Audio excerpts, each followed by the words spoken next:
Hello दोस्तों, कैसे हैं आप सभी। आशा करती हूँ कि आप सभी बहुत अच्छे से होंगे और आपके एग्ज़ाम की तैयारियां भी बहुत बहुत ज़बरदस्त चल रही होंगी।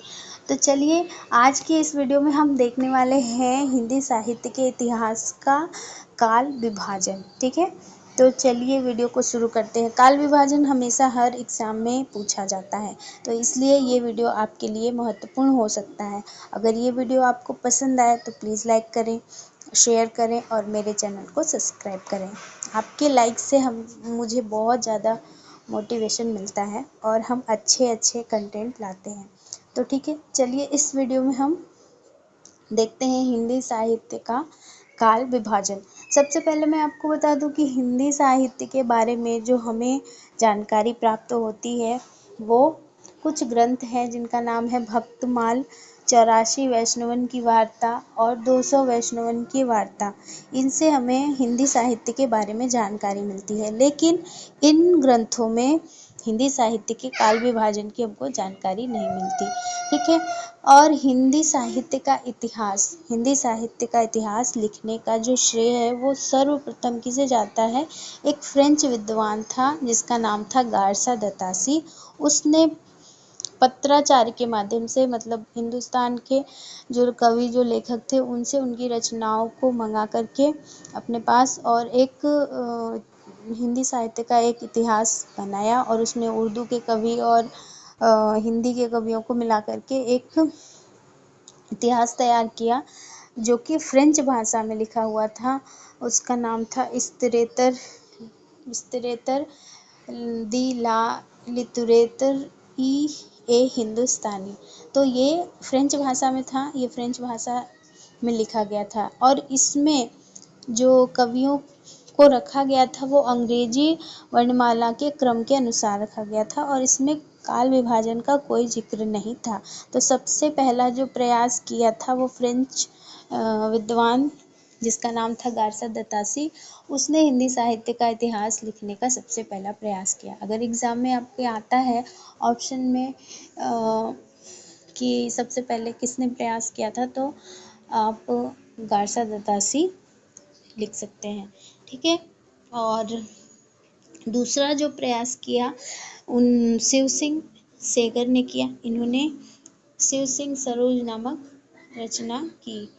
दूसरा प्रयास हमारे हिंदी के विद्वान शिव सिंह सेगर ने किया, शिव सिंह सरोज नाम से, लेकिन इसमें भी इन्होंने काल विभाजन का कोई जिक्र नहीं किया। उसके बाद काल विभाजन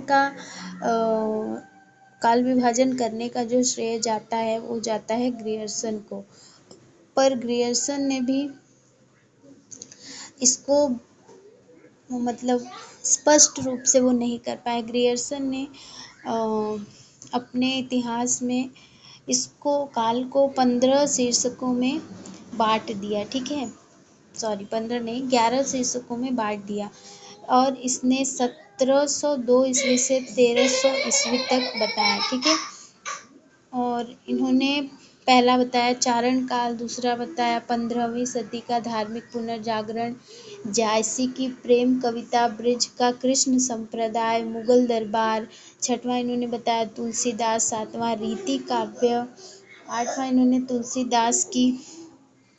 तुलसीदास प्रवर्तित 18वीं शताब्दी कंपनी का शासन, हिंदुस्तान, महारानी विक्टोरिया के शासन काल में हिंदुस्तान, और डॉक्टर ग्रियर्सन के विभाजन में अनेक विसंगतियां भी थी क्योंकि उन्होंने काल विभाजन नहीं किया। हाँ, उन्होंने शीर्षकों में 11 भाग में इसको बांट दिया और उसका नाम दे दिया।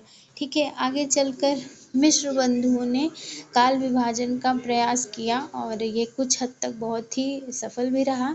तो आगे चलकर मिश्र बंधुओं ने अपनी रचना मिश्र बंधु विनोद, तो ये आपके लिए इम्पोर्टेंट है। मिश्र बंधुओं की रचना है मिश्र बंधु विनोद, जो कि 1913 में आई थी। मिश्र बंधुओं की रचना मिश्र बंधु विनोद है। ठीक है, मिश्र बंधु विनोद इसलिए है क्योंकि ये 3 भाई थे जिन्होंने मिलकर ये रचना तैयार की थी। ठीक है, और इन्होंने इसमें काल विभाजन का भी प्रयोग किया था। मिश्र बंधु विनोद नाम की जो रचना है वो 4 भागों में है और इसमें 5000 कवियों का वर्णन किया गया है। तो इनका काल विभाजन कुछ इस प्रकार था। इन्होंने आरंभिक काल पूर्व पूर्व आरंभिक काल का समय बताया था 600 से 1300, ठीक है, और उत्तर आरंभिक काल का 1344 से 1444 तक।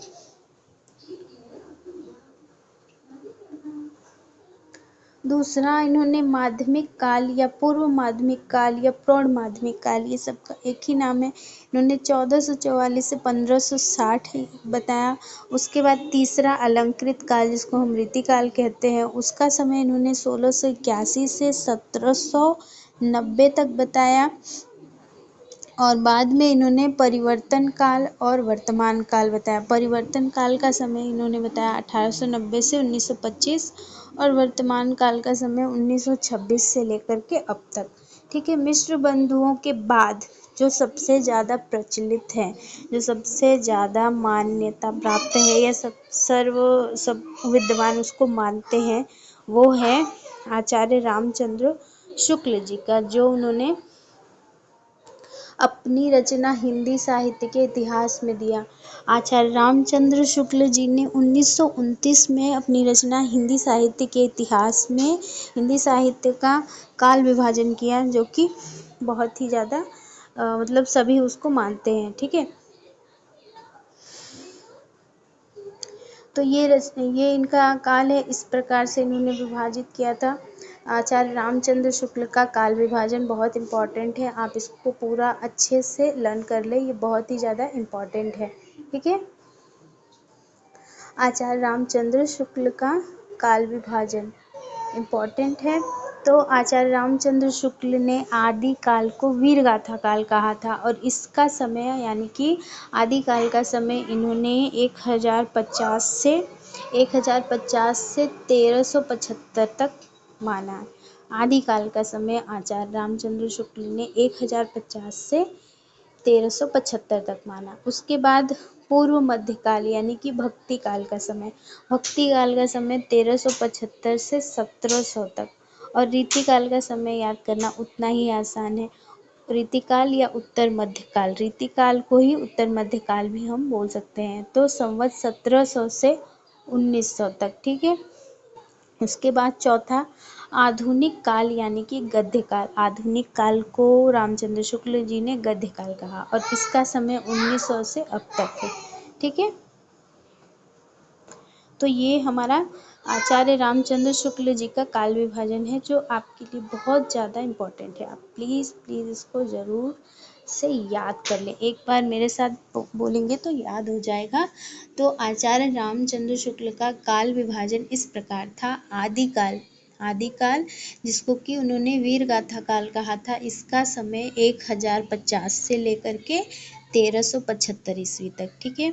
फिर उसके बाद दूसरा आता है पूर्व मध्यकाल यानी कि भक्ति काल का जो समय था 1375 से, मतलब एक समय समाप्त हो रहा है और वहीं से दूसरा स्टार्ट हो जा रहा है। तो भक्ति काल का जो समय है वो 1375 से 1700 तक, ठीक है। उसके बाद आ जाता है हमारा तीसरा रीतिकाल यानी कि उत्तर मध्यकाल। तो इसका समय है 1700 से 1900, ठीक है। और चौथा हमारा आता है आधुनिक काल यानी कि गद्य काल। आधुनिक काल को रामचंद्र शुक्ल जी ने गद्य काल कहा था, तो इसका समय 1900 से अब तक माना गया। तो ये इम्पॉर्टेंट है बहुत ही ज़्यादा, आप इसको याद जरूर कर लें, ठीक है। इसके बाद डॉक्टर राम कुमार वर्मा ने काल विभाजन किया। इन्होंने काल विभाजन किया संधि काल यानी 1700 से 1000 ईस्वी, चारण काल 1000 से 1375, भक्ति काल 1375 से 17 और रीति काल 1700 से 1900 तक, आधुनिक काल 1900 से अब तक, ठीक है। तो सबसे ज़्यादा पूछा जाता है रामचंद्र शुक्ल जी का काल विभाजन, तो ये आप याद कर ले।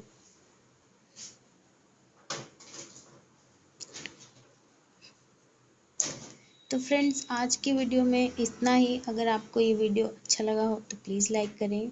धन्यवाद।